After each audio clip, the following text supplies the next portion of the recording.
Hola, buenas tardes.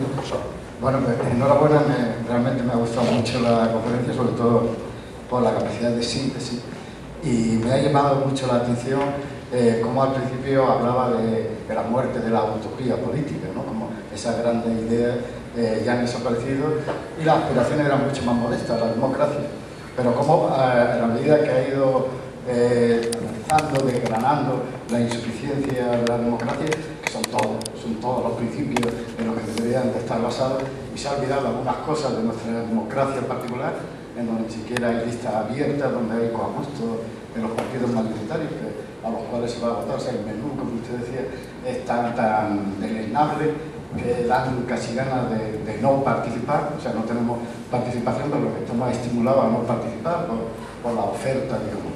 Entonces, ¿cómo se ha convertido en utopía, precisamente lo que negaba al principio, algo tan mínimo, ¿no? Pero al mismo tiempo tan necesario como una calidad democrática decente?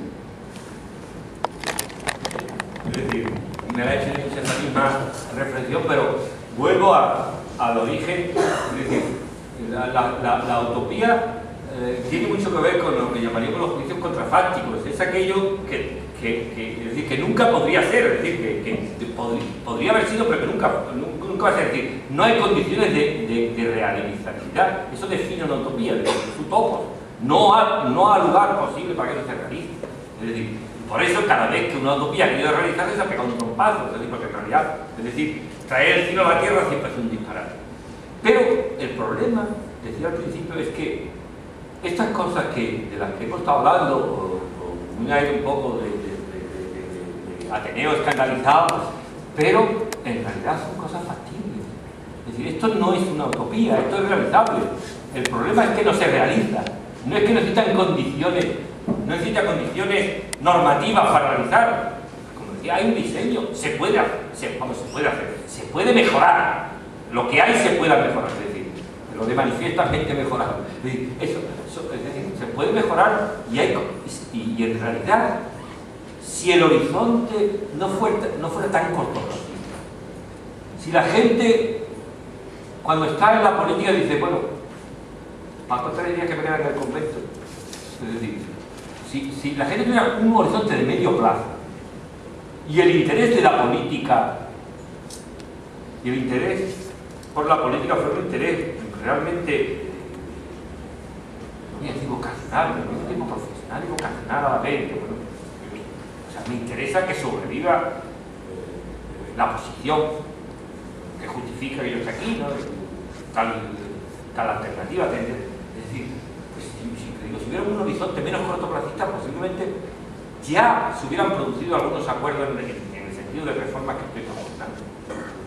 No son utópicos, esa es la tragedia, que no son propuestas utópicas, pero que cuando tiene que formular su desazón, cuando yo la formulo, suenan a utópicas. Esa es la contradicción, pero no son utópicas, son factibles, son realizables. La utopía es lo que no es realizable desde el punto de vista formal, me refiero.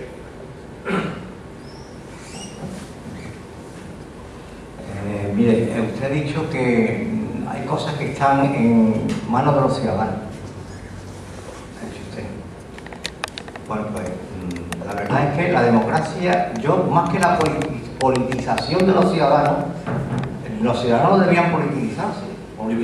No deberían politizarse, sino que el ciudadano tiene que ser el eje de la democracia.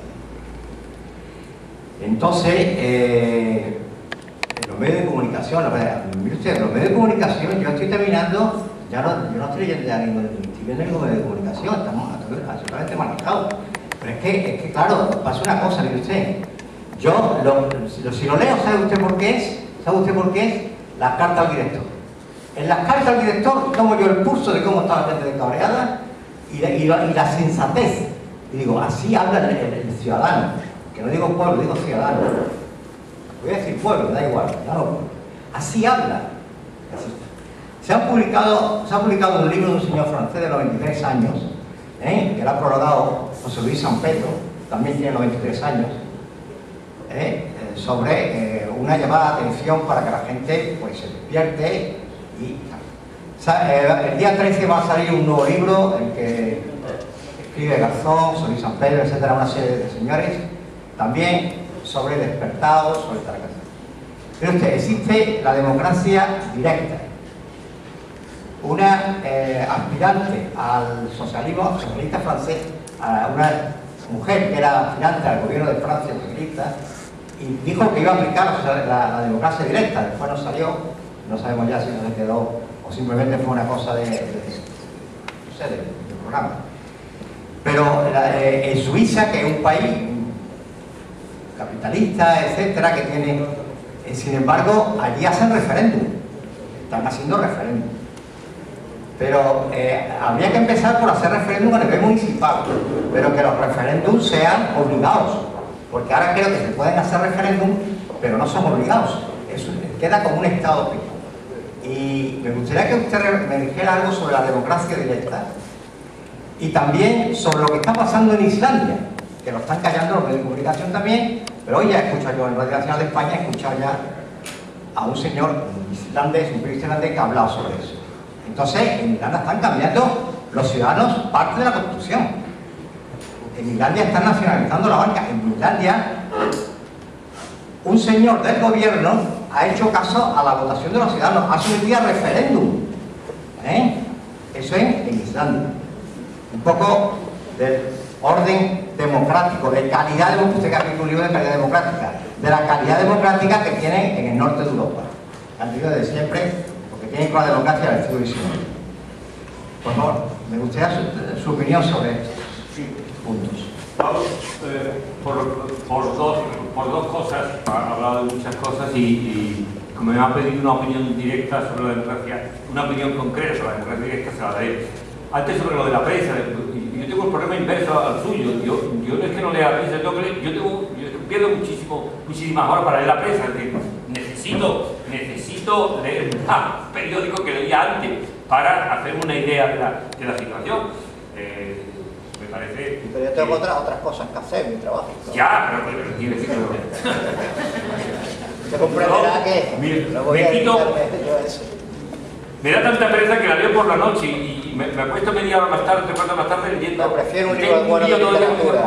Pero que yo creo que hay que en realidad llegar a conclusiones derrotistas y nobles, no, porque entonces no te forma opiniones autistas.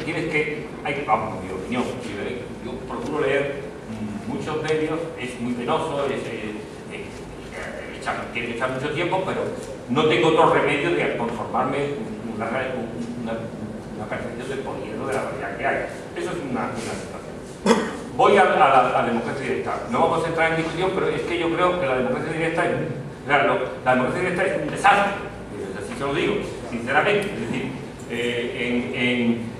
por referéndum, si a mí me mandan votar en referéndum todas las cosas que son importantes desde un impuesto sofisticado a una normativa sobre bioética, es decir, el ciudadano no tiene ni tiempo, ni capacidad, ni posibilidad de decidir razonablemente sobre todas las cosas. Es decir, a veces se han negado los ciudadanos a pagarle, eran bancos que estaban en Inglaterra y en otros sitios, y se han negado los ciudadanos. Sí, ahora hablo de lo de Irlanda. Lo van a sacar de otros sitios. Digo que yo creo que la democracia, pero no es el momento, la democracia representativa tiene, y se ha trabajado, tiene mayores virtualidades y hay una experiencia mayor de producir mayores rendimientos que la democracia directa. Pero eso es una discusión que simplemente no vamos a tener aquí en este momento. Digo que no estoy de acuerdo con esa opinión, pero que eso es una discusión de siglos, como usted sabe, y es complicado. En Islandia suena en algunos, cuando uno va a hablar a algunos sitios, es que en Islandia la gente dice, van a meter los banqueros en la cárcel. Eso me parece, he escuchado. Bueno, yo comprendo que eso gusta y posiblemente sea necesario y debe hacerse. Pero, bueno, también entiendo, imagínense que mañana entiendo que le diga, que el hombre esté preocupado y diga, oiga, que vamos a meterle un pleito a Islandia porque no nos pagan. Si mañana, bueno, suponiendo que los portugueses pues ya no pagamos lo que le debemos a los bancos españoles, uno empieza a preocuparse y las cosas son bastante complejas sobre este tipo de... Las soluciones simples, perdone, no creo que puedan resolver este tipo de cosas. No quiere decir que yo esté justificando la cantidad de dejación de responsabilidades que se han producido, ni esté diciendo nada más contrario a alguien que ha hecho aquí hablar de la importancia de la responsabilidad, que las responsabilidades políticas, las responsabilidades de políticas o penales que hayan incurrido en esta historia de la crisis no se tengan que haber tomado. Es decir, todo tiene mucho que ver, todo lo que he hablado, con el poco, es decir, con las agencias de carácter público que tenían que controlar. Nadie controlaba. Aquí los controladores no controlaban y nadie controlaba a los controladores. Es decir, en realidad, ¿cuáles no es los controladores? O sea, digo en general todas las agencias que tenían, todas las agencias de regulación que tenían que funcionar en este sentido. Nadie sabe más mi percepción, y hay gente que sabe más que yo. Pero mi sensación es que se crean agencias de esta naturaleza, pero nadie hace un seguimiento de cómo funciona. Eso es muy importante, muy concreto, muy sofisticado, pero nadie se ha preocupado. Es decir, se delega, la autoridad política delega en una autoridad de expertos, y ya es experto, por la comisión de expertos se le supone ya una responsabilidad moral que no tiene. Esa es otra equivocación, es decir, eso ha sido un error. Delegamos en un órgano competente. ¿Qué es competente? Como es competente, volvemos al viejo mito del filósofo Rey, como es competente también será bueno, ¿no? Es decir, aunque es competente, tendré que vigilarlo. O la conformación de los competentes es una conformación plural, porque sobre un mismo problema hay distintas opiniones expertas diferentes. Entonces el político o delega lo que llamaríamos el viejo vicio democrático, que lo resuelva un técnico y ya se elude la responsabilidad, o simplemente se busca un técnico para que le haga de lo que llamaríamos autoridad autoconfirmatoria de las posiciones que él tiene, que también a veces ocurre. Como yo pienso, siempre tengo un técnico que me diga que hay que poner que el barco tiene que llegar a alta mar o que el barco tiene que tener un puerto de agua. Hay científicos para todas las ¿no? Es decir, claro, la responsabilidad no la puede eludir el político. Por tanto, en este tipo de cosas, claro que hay responsabilidad en este tipo de actuaciones, claro que la hay, pero las soluciones son bastante, en mi juicio, bastante complejas. Ya hemos metido a 3 banqueros, y no digo que sea lo que está planteado, ya hemos metido a 3 banqueros en la cárcel, ya hemos nacionalizado la banca. Es que, vengo o hay una experiencia de siglos para que la inteligencia política, por lo menos amarga, de entender que las soluciones arbitraristas no han resuelto tantos problemas, han resuelto pocos problemas, pero no quiere decir que no haya que tomar medidas de cosas, sino que a veces es decir, medidas que son simbólicamente muy ejemplares. Y en cuanto al folleto, del Levantaos o del francés, Indignaos, pues bueno, cuando uno lo lee despacio tampoco dice tantas novedades. Simplemente que es un hombre mayor y que las dice en 80 90 páginas, pero no dice tantas cosas, tantas novedades. La pueden decir cualquiera, la dicen ustedes, no tendrán esa edad, ni tienen a lo mejor ese predicamento, pero cualquiera, es decir, que a veces nos maravillamos de cosas que no son tampoco tan importantes. Ser concretos, cortos, porque si no hay muchas palabras pedidas.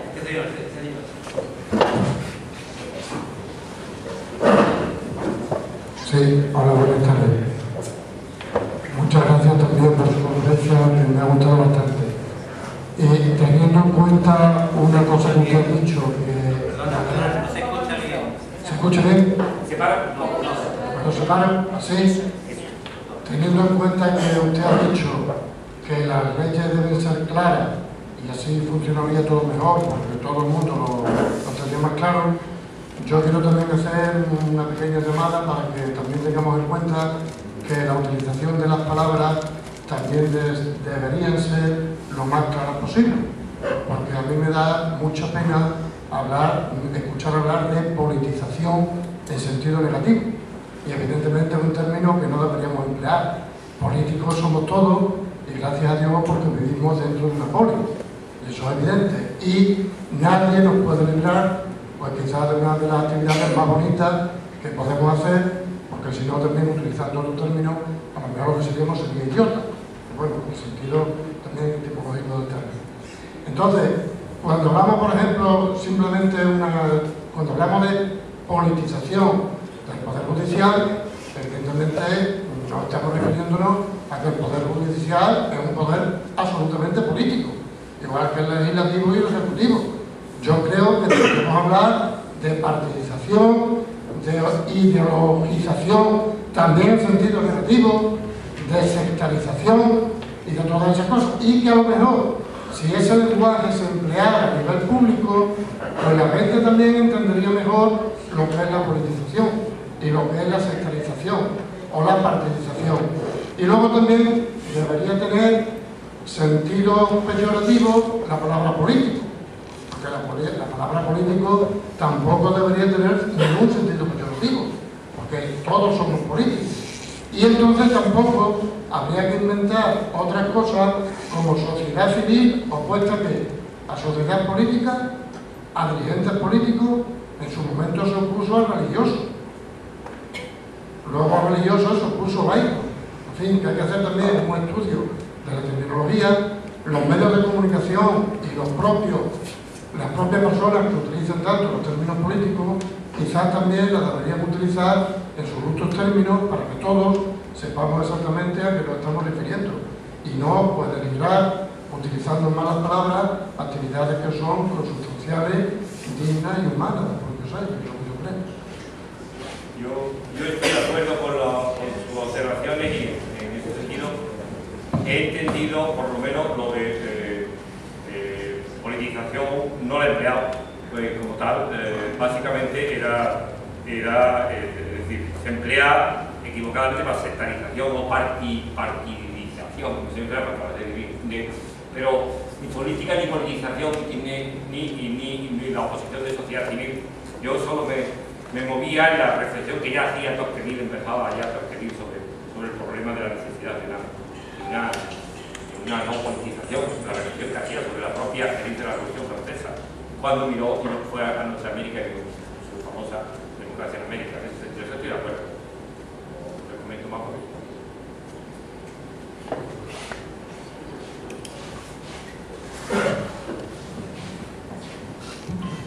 Buenas tardes. Estando muy de acuerdo con el enfoque general de su exposición y en particular con esa concepción relativamente modesta del objetivo de la democracia, y creo que también implícitamente, aunque no se ha dicho en lo concreto, con una cierta degradación o degeneración de la democracia que se ha... mi intervención es para preguntarle finalmente sobre cuáles son las posibilidades que tenemos de producir un proceso de regeneración democrática en nuestro país. Creo que desde los años 80 a esta parte se viene produciendo una cierta degeneración de nuestro sistema democrático, aunque no creo que todo haya sido negativo y en algunos aspectos, sin lugar a dudas, se han producido algunos avances. Pero la construcción de nuestra democracia en base casi en exclusividad a los partidos políticos y algunos agentes que finalmente también tienen intereses muy singulares, que son los que lo defienden, como las organizaciones empresariales o sindicales, y el vacío alrededor de los partidos políticos, pues ha propiciado un sistema que a los que participamos en esto que le venimos a llamar la sociedad civil no nos produce satisfacción y encontramos cauces de expresión con suficiente relevancia de otras opiniones, ¿no? Pero la experiencia histórica lo que nos dice es que regenerar la democracia desde dentro es una tarea extraordinariamente difícil, porque los pueblos han conseguido modificar el status quo cuando ha habido ideas muy simples para combatir. Bien, se han derrocado gobiernos, se han derrocado dictadores o monarquías, ¿no? Pero cuando la tarea que tenemos por delante es de perfeccionamiento de la democracia y en particular de modificar el régimen de predominio absoluto de unos partidos políticos que tienen intereses compartidos a pesar de sus ideologías diferentes, y que esos intereses compartidos son ajenos en muchos casos a la racionalidad, a la eficiencia, al bienestar o al progreso, pues lo difícil es encontrar un camino de incidencia y que no nos deje hacia estadios muy lejanos la regeneración democrática, que creo que es lo que de una forma u otra está clamando la sociedad civil en todos sus ámbitos, ¿no? La democracia en España es hija de sus circunstancias. Es una democracia que nace muy tarde. España tiene un proceso de modernización tardío, de incorporación. Todos los intentos de modernización a través de la reforma política pues no tuvieron demasiados rendimientos, vamos a decir, hasta la democracia del 78. Vamos a barrer por lo nuestra, pero bueno, la verdad es así. Es decir, un periodo de estabilidad democrática que ha ido acompañado, que no depende solo de la democracia, pero también de bienestar, pues ahí está. Pero es una democracia de partido, casi como en todos sitios donde el régimen es básicamente un régimen parlamentario. Para ser democracia de partido viene haciendo una especie de presidencialismo raro, porque es una especie de cesarismo luego por un problema importante que trae, no sé si una patología o es un destino ya que Michel definió hace un siglo y pico, que es que los intereses endogámicos, es decir, al final los intereses corporativos, en este caso endogámicos, de las distintas fuerzas políticas, hacen que esto de lo que estemos hablando sea compartido como vicios por unos y otros. Ese es un problema. Es decir, la pregunta que usted me hace es la pregunta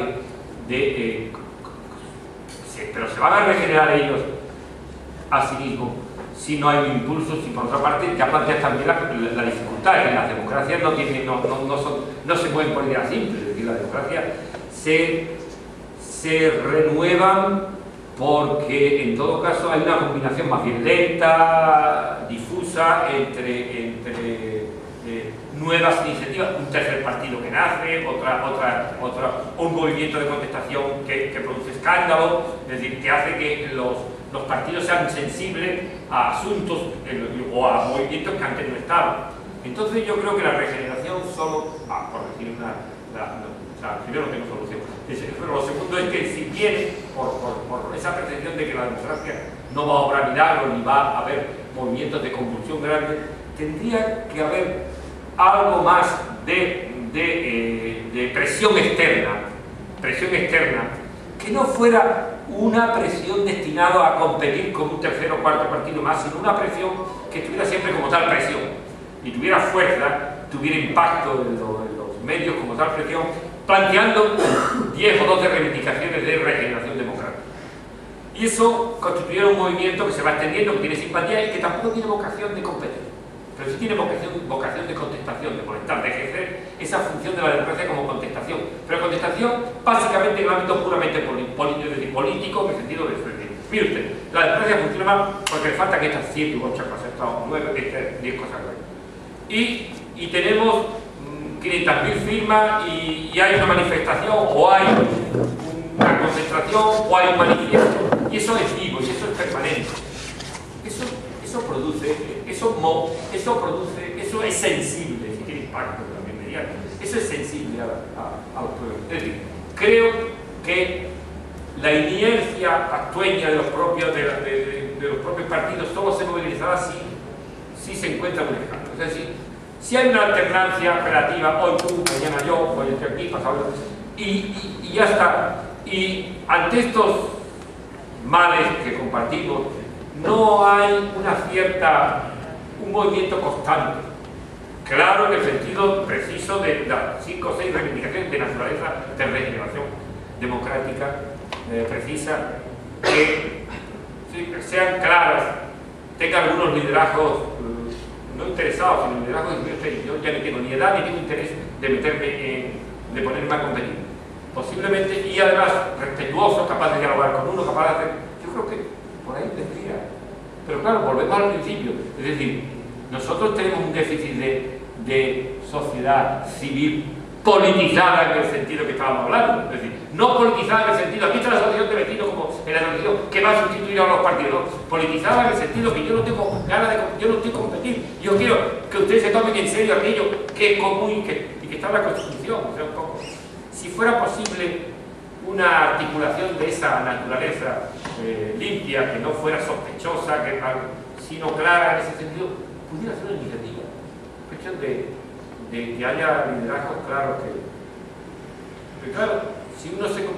La otra solución es un tercer partido, pero el sistema político en España es una democracia de partido, porque es un sistema electoral muy condicionado al bipartidismo.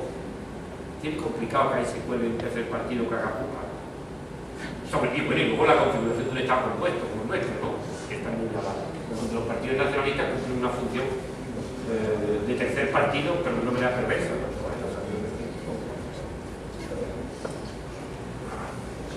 ¿Alguna pregunta más?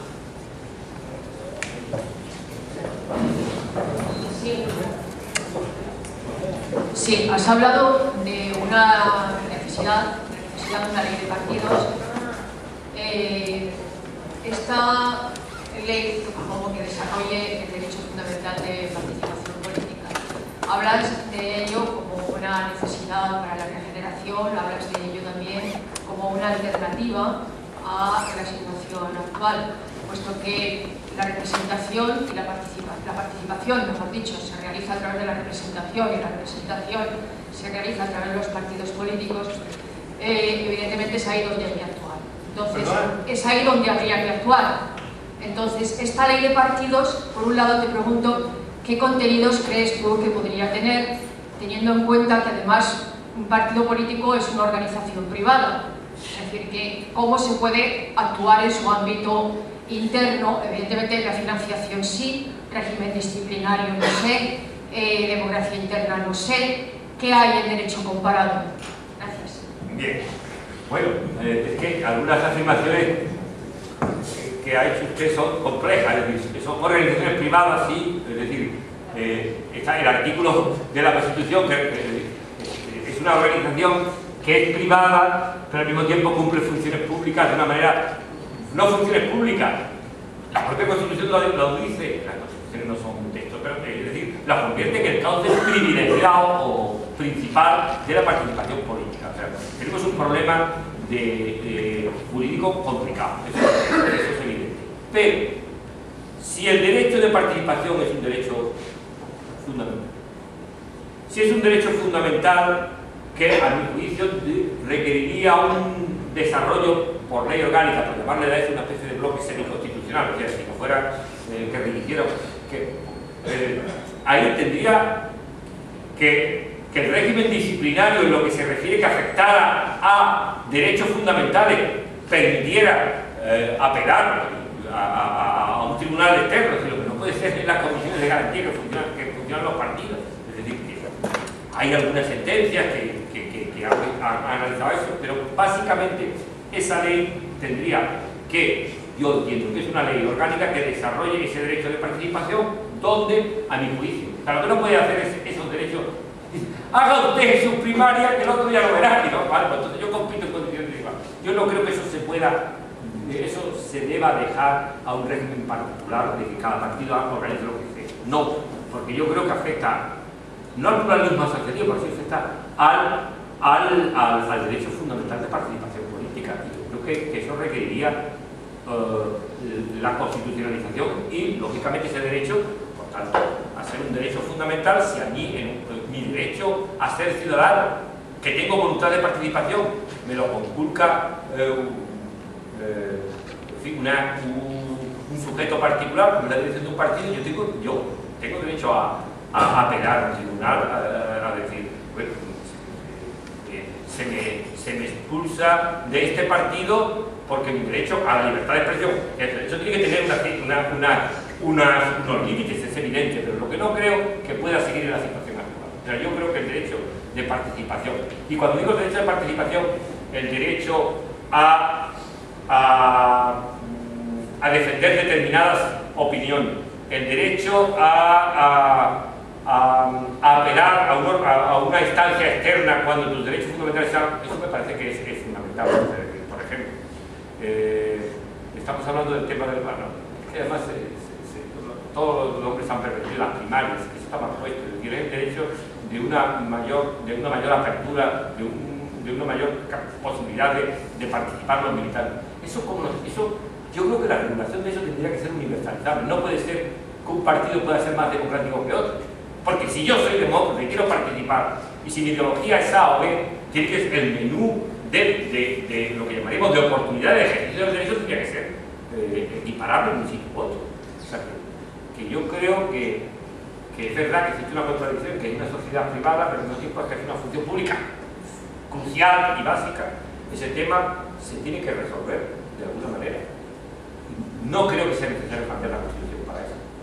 Creo que una ley orgánica permitiría concretar una serie de factores fundamentales y luego, posible, lo digo de arte para legislación, por supuesto, pero también en todo lo que llamaríamos derechos de participación, el derecho a formar grupos, a formar tendencias, y todo ese tipo de cosas tendría que estar, el derecho a expresarse.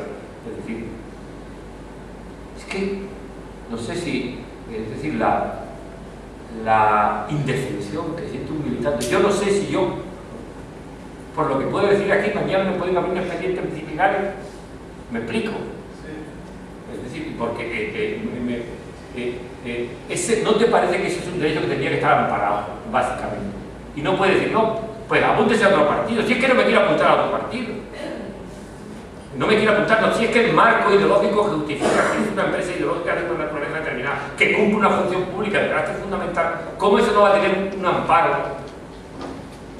básico, fundamental? No sé, yo no soy jurista, pero me parece que es de sentido. Sé que hay un conflicto, y que ese conflicto se utiliza como pretexto para no desarrollar en la conectación de esos dos derechos, de lo que regula el derecho a la asociación y que lo regula el derecho a participación, que es un límite. Pero algo se puede hacer.